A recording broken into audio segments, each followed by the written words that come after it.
Okay, so October 3rd, 2024, Thursday. This is our daily episode 3662, 3663, and 3664. Kukuha ulit tayo dito ng tatlo para malaman natin kung ano ba yung mensahe niya sa araw ng Huwebes. At doon naman sa gustong magparitual dahil may barang, may kulang, may sumpa sila, or masama ang katawan nila, or masama ang takbo ng negosyo, pag-aaral, relasyon sa mahal nila sa buhay, sa boss nila, sa mga teachers nila, no? At yung gustong magparitual para sa board exam, sa visa application, ano pa ba?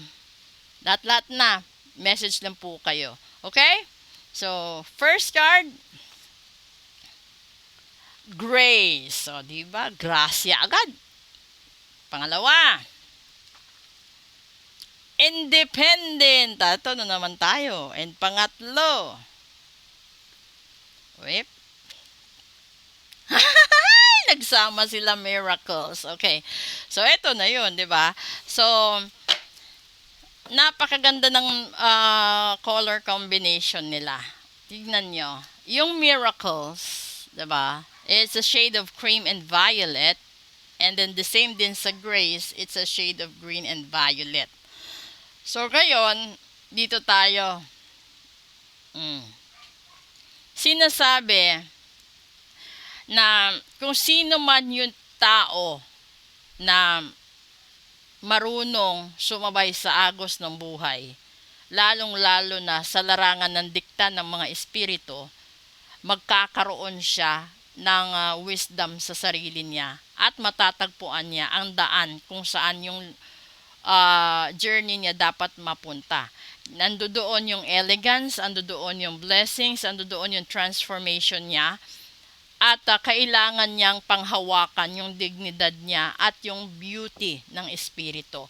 Kasi never kang magkakaroon, no, ng isang magandang blessing kung hindi ka dadaan sa napakaraming pagsubok sa buhay. At ito ay pagdadaanan mo ng mag-isa. Ikaw lang dapat. At kailangan, kung kasi yung lumalabas dito is spiritual side. So, ibig sabihin, hinahadlangan ng ibang tao, hinahadlangan yung blessings mo, lahat-lahat hinahadlangan nila. So, hindi mo makuha-kuha yung miracles na karapat-dapat para sa'yo dahil dito. No, sa umpisa pa lang, may mga tao na pinaritual ka para malasin, para maghiwalay kayo. Posible din na pinaritual yung partner mo para maangkin niya, no, mauto, mahuthutan ng pera, o pinaritual din para maging sunod-sunuran, 'di ba? May mga ganun. So kung nararamdaman niyo na ganun yung ginawa, since first Friday mamayang hating gabi, iparitual niyo, ipatanggal niyo 'yon para maging normal uli yung pagsasama ninyo, yung relasyon ninyo. Ganun din sa mga anak na hindi na nirerespeto ang magulang. Kasi depende yun sa mga bad influence sa paligid. Kung gusto nyong tanggalin yung mga bad influence sa paligid ng mga anak ninyo, then iparitual nyo din. Kung gusto nyo rin na mawalan sila ng um, mga bisyo, ganun din yun. So kung para maging independent at para maging normal sila. Ito yung message na ito. So kung meron man siguro na dapat kayong gawin, hatakin niyo muli yung positive energy para bumalik yung kinang at matanggap nyo yung mga karapat-dapat na miracles na nakalaan sa inyo. Kasi nadidelay yan, hindi dahil sa Diyos. Nadidelay din yan dahil sa tao. Totoo yun, may sinasabi, di ba? Kung gusto ng Diyos, ibibigay niya sa tamang panahon, pagkakataon, at sa tamang tao.